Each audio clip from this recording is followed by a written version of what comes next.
하나님 말씀 보겠습니다. 하나님 말씀은 열왕기상 18장 30절 말씀부터 40절 말씀을 봉독합니다. 열왕기상 18장 30절부터 40절 말씀입니다. 엘리야가 모든 백성을 향하여 이르되 내게로 가까이 오라. 백성이 다 그에게 가까이 가매 그가 무너진 여호와의 제단을 수축하되 야곱의 아들들의 지파의 수요를 따라 엘리야가 돌 12개를 취하니 이 야곱은 옛적에 여호와의 말씀이 임하여 이르시기를 내 이름을 이스라엘이라 하리라 하신 자더라.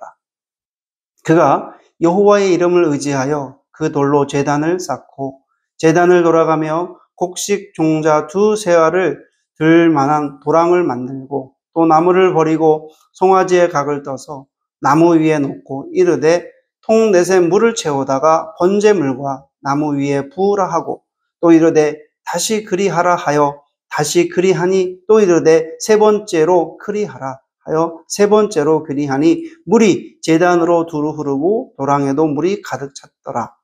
저녁 소재 드릴 때에 이르되 이르러 선지자 엘리야가 나아가서 말하되 아브라함과 이삭과 이스라엘의 하나님 여호와여 주께서 이스라엘 중에서 하나님이신 것과 내가 주의 종인 것과 내가 주의 말씀대로 이 모든 일을 행하는 것을 오늘 알게 하옵소서.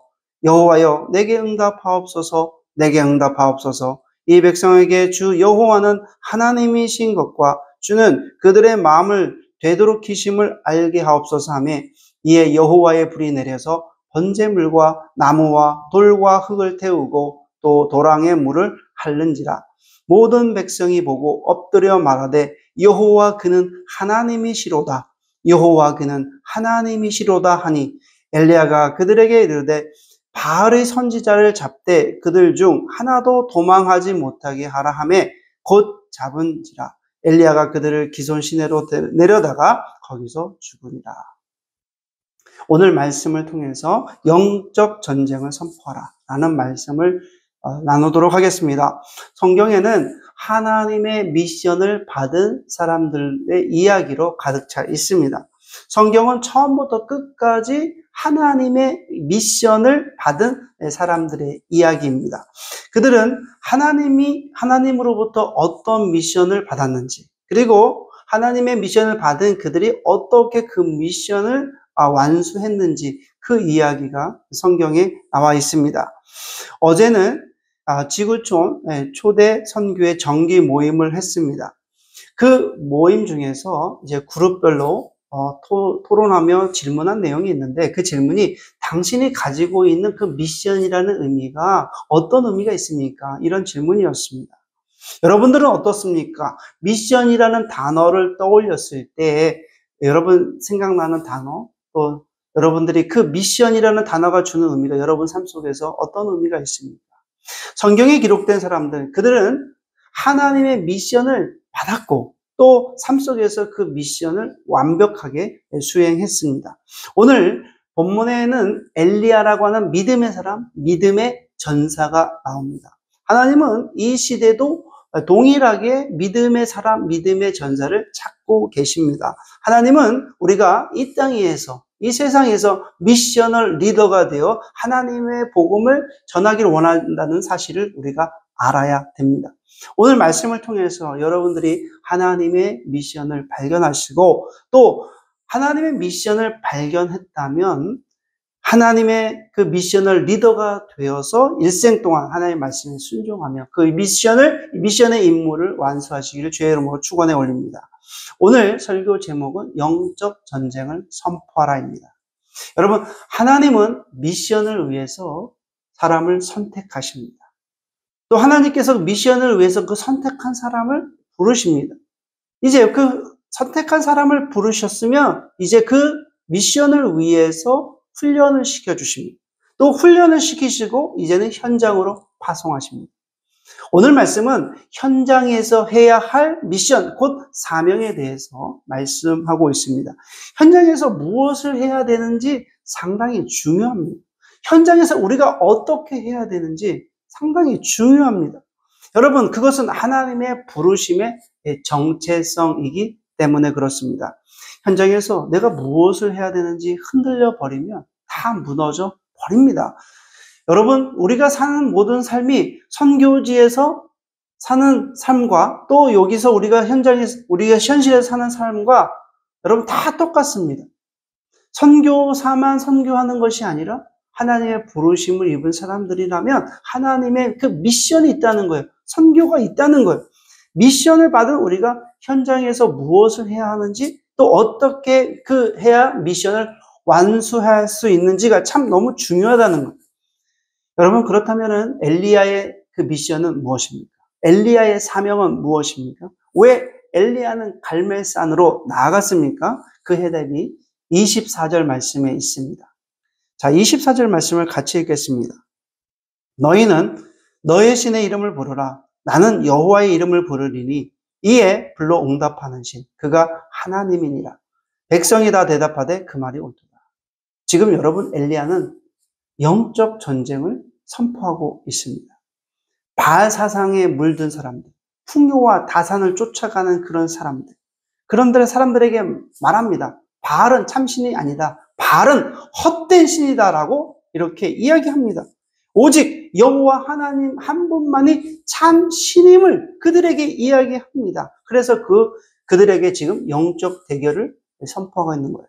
여러분, 이 사명은 오래전 엘리야에게만 주신 것이 아니라 오늘을 살아가고 있는 우리들에게도 동일한 미션을 주셨다는 것을 여러분 기억하시길 바랍니다.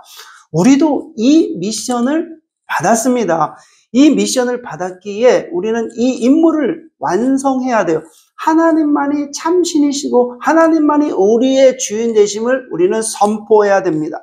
갈멜산에서 여러분 일어났던 이 대결이 오늘을 살아가는 우리에게도 동일하게 일어나야 된다는 것입니다. 하나님은 이 미션을 위해서 우리를 부르셨습니다. 그리고 이 미션을 위해서 하나님의 교회 공동체를 세워주셨습니다. 문제는 이 미션을 위해 세워주셨는데 우리가 이 미션이 무엇인지 모르고 또 미션을 하지 않고 다른 것만 한다는 거예요. 제가 밴쿠버에서 여러 교회에서 사역을 하게 됐는데 사역하면서 한 가지 충격적인 이야기를 들은 적이 있습니다. 어느 교회에서 사역하는데 성도님들이 어떤 말을 하냐면 이런 말을 해요. 새로 부임한 목사님들이 오시면 동일하게 하는 게 있다는 거예요. 새로 오신 목사님이 오시면 훈련이라는 명목하에서 성경 공부를 하는데 30년, 40년 정도 신앙생활 하신 분들이 이미 이런 훈련은 우리가 여러 번 받았다는 거예요. 약간의 훈련 프로그램을 달리해서 이런 훈련, 저런 훈련 한다는 거예요. 성경을 통독하고, 성경을 분해하고, 성경을 공부하고, 전도 폭발 훈련하고, 다 훈련을 한다는 거예요. 문제는 훈련을 하는데 현장이 없다는 것입니다. 하나님은 우리를 하나님의 전사로 부르셨다는 거예요. 영적 전쟁을 할 수 있는 영적 전사로 부르셨다는 것입니다.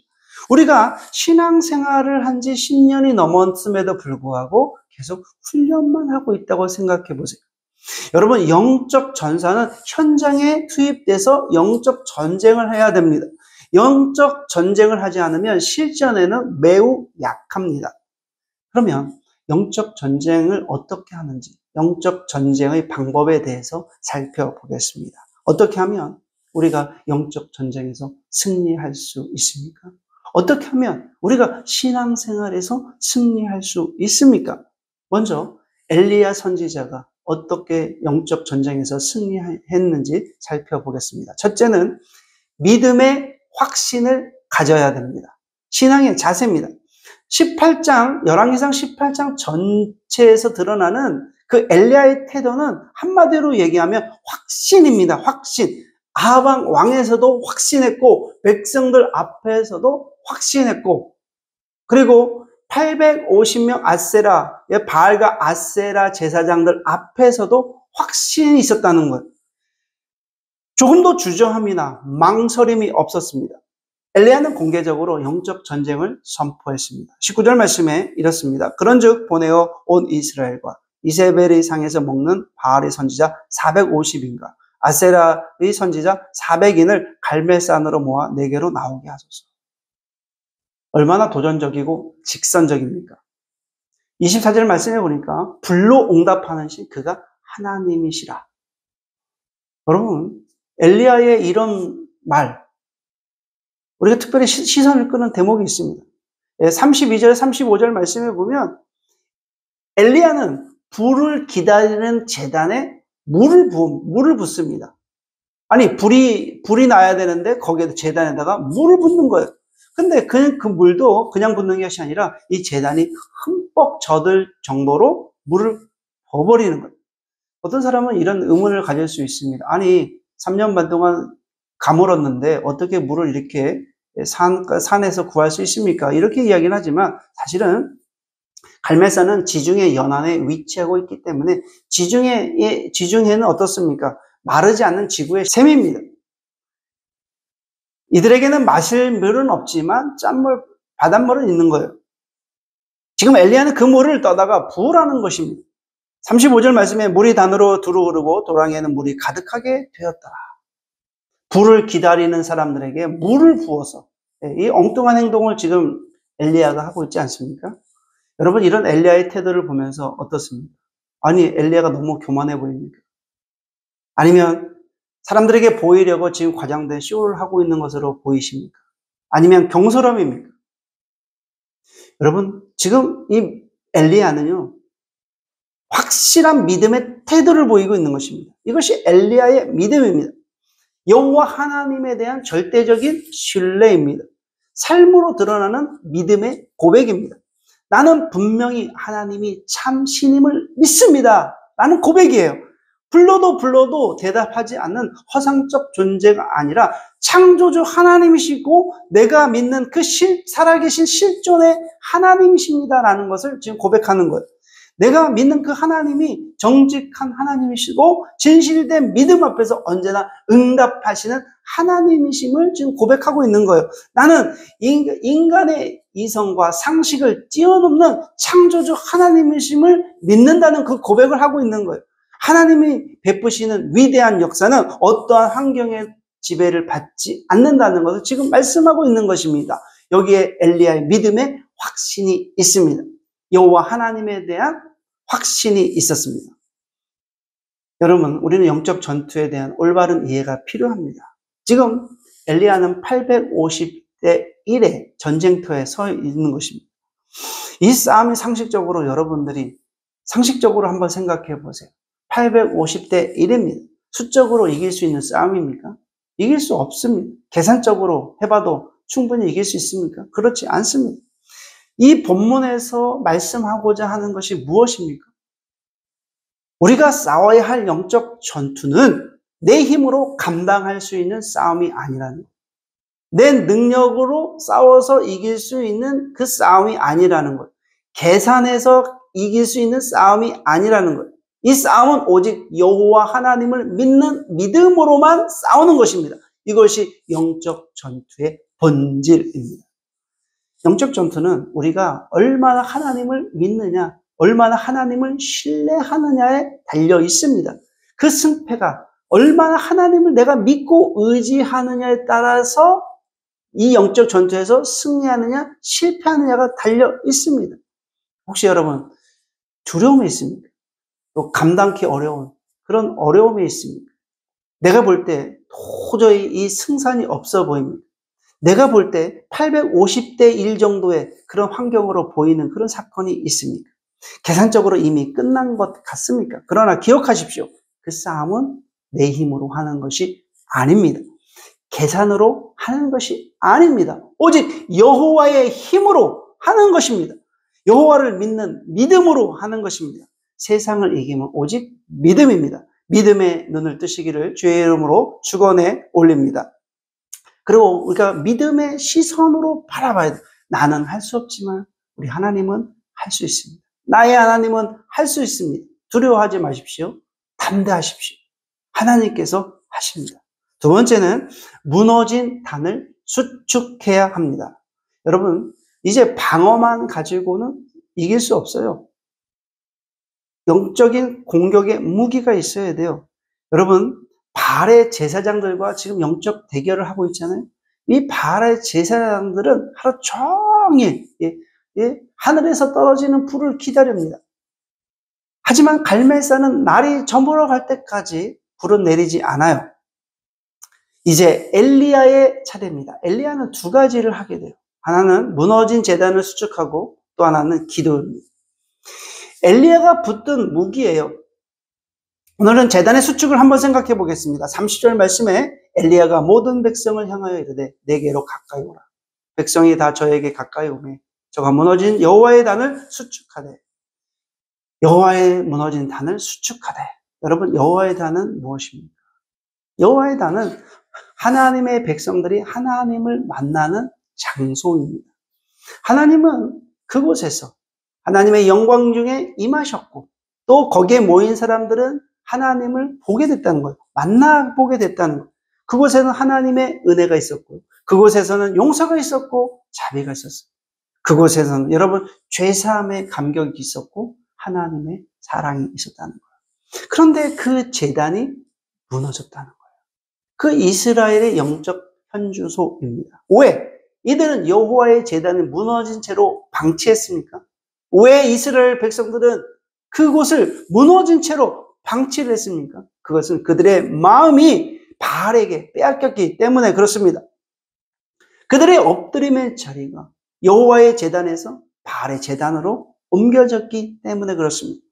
엘리야는 제일 먼저 무너진 제단을 수축하는 것으로부터 영적 전쟁을 선포합니다. 왜 무너진 제단을 수축하는 것이 첫 번째입니까? 그것은 예배의 중요성입니다. 예배는 우리의 심장입니다. 예배는 여러분 우리의 신앙생활의 기초입니다. 예배는 하나님의 선택된 사람들의 분명한 표식이에요.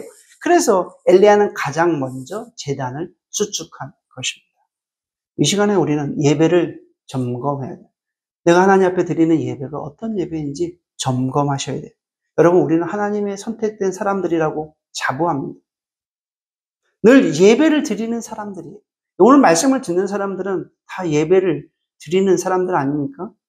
그러나 우리가 알지 못하는 사이에 혹시 예배를 소홀히하거나 또 예배의 영광스러운 그 영광스러움을 잊고 살진 않았는지 한번 점검해야 됩니다.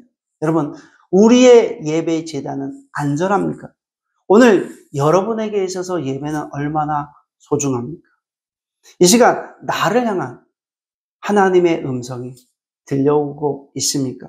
하나님께서 가장 원하시는 미션을 행하고 있습니까? 나의 심령에 여호와 하나님의 임재가 예배를 통해서 점검되고 있습니까? 예배는 직장보다 소중합니다. 예배는 관계보다 우선합니다. 예배는 활동이나 의식을 뛰어넘습니다. 예배는 능력입니다. 예배는 하나님과의 관계입니다. 여러분 심령에 예배가 회복되시기를 주의 이름으로 축원해 올립니다. 한국교회 예배가 회복되기를 원합니다. 이 세상에, 이 지구상에 있는 모든 교회가 예배가 회복되기를 간절히 원합니다. 그럼 예배는 우리가 어떻게 드려야 됩니까? 예배의 회복은 어떻게 해야 회복이 되는 것입니까? 예배는 어떻게 보면 방법론적인 것이 아니라 정신입니다. 예배의 정신입니다. 그러면 예배의 정신은 무엇입니까? 첫 번째는 우리 모두가 예배자입니다. 31절 말씀에 야곱의 아들들의 지파의 수요를 따라 12도를 취하니 이 야곱은 여호와께서 옛적에 저에게 임하여 이르시기를 내 이름을 이스라엘이라 하리라 하신 자더라. 엘리야는 백성들을 불러 모읍니다. 백성들을 불러 모은 다음에 그들이 보는 앞에서 12돌을 취합니다. 12개의 돌을 취하고 그 위에 단을 세웁니다. 이 12돌은 12지파를 상징하는 숫자예요. 이것이 던지는 메시지가 무엇입니까? 예배에는 어느 지파도 예외일 수는 없다는 거예요. 예배는 하나님의 사람들이라면 모두 그냥 드려야 되는 거예요. 예배에 어떤 특권충이 있습니까? 예배에 어떤 여러분 누구라도 특혜나 면제가 있습니까? 그렇지 않습니다. 하나님의 사람들이라면 모두 예배를 드려야 되는 거예요. 이것이 예배자가 가져야 할 정신이고 태도입니다. 두 번째는 온전히 드리는 예배해야 된다. 33절 말씀해 보니까 엘리야는 송아지의 각을 떠서 번제로 드렸거든요. 여러분, 각을 떠는 것은 부분별로 다 자르는 거예요. 이런 번제는 어떻게 해요? 다 각을 떠가지고 피를 뽑고 그 다음에 각 부위를 자르고 내장을 빼서 내장을 물로 씻어서 그것을 태워서 하나님께 드리는 겁니다. 어느 한 부분도 빠지지 않고 온전히 다 태워서 드리는 거예요. 이것이 예배의 정신입니다. 우리는 예배를 온전히 드려야 돼요. 그러면 전부를 드려야 돼요. 어느 부분만 드리는 것이 아니라 전부를 온전히 하나님께 드려야 됩니다. 우리의 손도 발도 머리도 생각도 모든 것을 하나님께 온전히 드려야 됩니다. 우리의 예배가 어떻습니까? 로마서 12장 2절 말씀에 그러므로 형제들아 내가 하나님의 모든 자비하심으로 너희를 권하노니 너희 몸을 하나님이 기뻐하시는 거룩한 산제사 드리라. 이는 너희의 영적 예배니라. 세 번째는 여호와의 이름으로 드려야 됩니다. 32절 말씀에 엘리야는 여호와의 이름에 의지해서 돌로 단을 수축했습니다. 이것은 참 중요한 표현입니다. 예배는 우리의 열심에 의지해서 하나님께 나아가는 것이 아닙니다. 오직 여호와 하나님의 이름을 의지해서 나아가는 거예요. 우리가 어떤 공로나 또 우리의 자랑이 되어서는 안 됩니다. 예배는 오직 여호와의 이름을 통해서만 나가야 되는 거예요. 우리의 지식도 경험도 여러분 다 십자가 앞에 다 내려놓아야 돼요. 그래야 우리가 온전히 하나님을 만날 수 있습니다. 그래야 우리가 온전히 십자가를 붙들 수 있습니다. 그래야 우리 심령이 예수 그리스도의 보혈의 공로로 의지해서 나갈 수 있게 된다는 것입니다. 결론 말씀, 여러분, 우리가 드리는 예배에 겸손함이 있기를 간절히 원합니다. 우리가 드리는 이 예배 진정, 오직 하나님 한 분만이 영광 받으신다는 것을 기억하시기를 바랍니다. 우리의 예배가 단순히 형식적인 진행이 아니라 나를 온전히 드리는 헌신의 예배가 되기를 간절히 원합니다. 왜냐하면 예배가 무너지면 다 무너집니다. 예배가 무너지면 우리의 삶도 무너지고, 예배가 무너지면 우리의 신앙생활도 무너지고, 예배가 무너지면 축복의 통로가 막히게 되기 때문에 그렇습니다. 오늘 이 시간 우리의 예배를 점검하시기를 바랍니다. 예배가 회복되어서 승리하시는 삶이 되시기를 주의 이름으로 축원해 올립니다. 기도하시겠습니다. 하나님 아버지, 오늘 말씀을 통해서 영적 전쟁을 선포합니다. 우리의 삶에서 선포하고 우리가 살아가는 모든 관계 속에서도 영적 전쟁을 선포합니다. 하나님을 향한 믿음의 확신이 우리 삶 가운데 있기를 원합니다. 하나님은 다 하실 수 있으십니다. 우리가 신앙으로 또 삶으로 흔들리지 않게 하시고 오직 나와 함께 하시는 또 하나님과 더불어 영원히 함께 하시는 그 하나님과 더불어 승리한다는 것을 믿고 확신하는, 그래서 영적 전쟁에서 승리할 수 있도록 인도하여 주시옵소서. 오늘도 우리의 예배 자리가 회복되어서 온전히 드려지는 우리의 예배가 되기를 간절히 원하오며 예수 그리스도의 이름으로 기도드립니다. 아멘.